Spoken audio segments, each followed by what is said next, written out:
basically it was, originally I was just making chatbots for students to use to study. And then, so there's different pillars of logic. So basically as students uncovered new problems, I would create some new guardrail or criteria or protocol that the bot would follow in order to answer their question appropriately, interact with them appropriately, coach them through something appropriately. Okay. And then both these QR codes, this is one to actually just play around with the bot itself, and then that's a QR code to see more examples, obviously, because there's people often want to know, okay, well, here's what you told the bot to do, but what does it actually look like in a real student interaction? It has a safety alert protocol, so basically if the student says something that is like overtly wrong or unsafe, it will jump in and automatically correct them. The rule of turns is a fancy way of saying it only answers one thing at a time. So basically, if the student wants a whole bunch of information and it wants it to act like ChatGPT and just give them a wall of text, it's not going to do that. It's going to give them piece by piece and make them kind of think and put the pieces together. And then it also is trained on all the different prioritization models that we use in nursing, like ADPI, using your ABCs, thinking about assessment versus analysis. So it's trained on all that, and then it's also based, I created them basically for each of our course exams.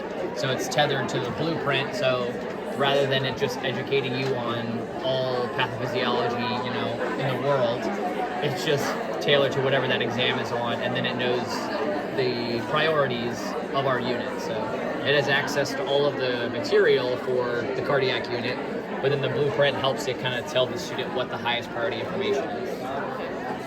Can you talk to me about yourself? So I'm an instructor at Hartford Community College. I've been a nurse for almost 9 years now, working mainly in the med-surg, orthopedic areas. Started teaching clinicals in 2020, and this is my 4th academic year as a full-time faculty, and I've been teaching in med-surg courses the entire time. Yeah, I'm working on my PhD now. I'm hopefully defending in August, and that's a PhD in nursing education.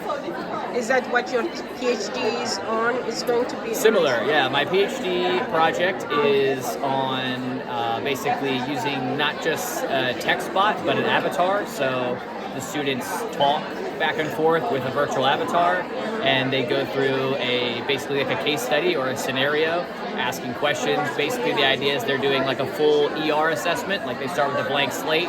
They have to find all the information out from doing that interview with the patient, getting information like vital signs, lab work, all that kind of stuff. And then after that interaction, they're asked 7 questions about what the process was like, basically like a kind of a asynchronous debrief. And then what my actual research is on is how the impact on their disposition towards critical thinking. So not necessarily measuring their actual critical thinking ability, because you can't do that in one shot, but you can measure their disposition towards it, their likelihood to use those skills. So you measure it. I have half the students doing that activity with the AI avatar, and half the students staying in the classroom and doing your more classic written case study that's led and with the instructor. So this is going to be an application. It's an application or a website. This is actually housed within a website called Box, which is a platform that allows you to interact with all different large language models from the market, and then create your own bots set up with instructions, knowledge, and all that kind of stuff. So this bot is created there. The thing that I'm using for my dissertation is something that I work together with a separate company to. Really, I built the entire product, but they're housing it and creating a platform that can have 20 students all interacting with it at one time, which I obviously do not have the capabilities to do, servers, all that data. So yeah. What was the learning from this research? With this, what I've already found is that it makes students more confident in their abilities to pass the exam. So I haven't looked at the data to compare exam performance yet, because we're still in the middle of the course, but I intend to do that as well. It also improved their ability to think through more complex concepts. So rather than them just reading a textbook, it's a more interactive, iterative experience for them to kind of unpack whatever that complex topic is. So what is the next step for this study? The next step for this is to kind of look at the data that would support, its current process, and that data mainly being exam performance. So right now I have basically all qualitative data that's just saying, I liked it, it helped me do this, it helped me do that. What I really need to do now is establish the impact on the student's grade and find concrete assessments for this tool. And then based on that, change up kind of what the pillars of logic are and how the tool is used in my course. What keeps you motivated?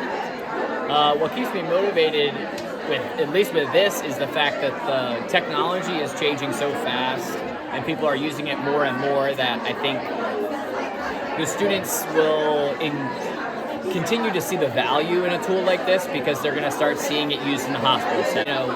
There's still a lot of people out there saying that AI is not good and we're not going to use it and we should ban it. Now they're going into clinical and they're seeing doctors and nurses using AI. They're seeing it embedded within the EHR. So they're seeing this as something that will not only help them pass the test, but will help enhance their ability to be an actual nurse in the field, which is what I really want, and that's what they really want. They don't want a test grade, they want to be a successful nurse in the field. So that's what's exciting for me, is to kind of be one of the people that's really being a leader in this AI technology and preparing them for the workforce and the AI they're using there. But if there is one thing that you have learned, like in your career and academic journey, that now guides your decisions and overall well-being, what is that? The thing that I've learned is just the impact that what the students do outside of class has on their performance. So as a young faculty, I really always focused on what I was doing in my class, what they got out of my activities, what they demonstrated on their exams. But realistically, I'm spending, a fraction of the amount of time with them, even just within their program. So they're spending way more time in the clinical setting, they're spending way more time studying, and then they're spending years upon years in the field, whereas they spent this very small fraction of time in the classroom and in the building, with me.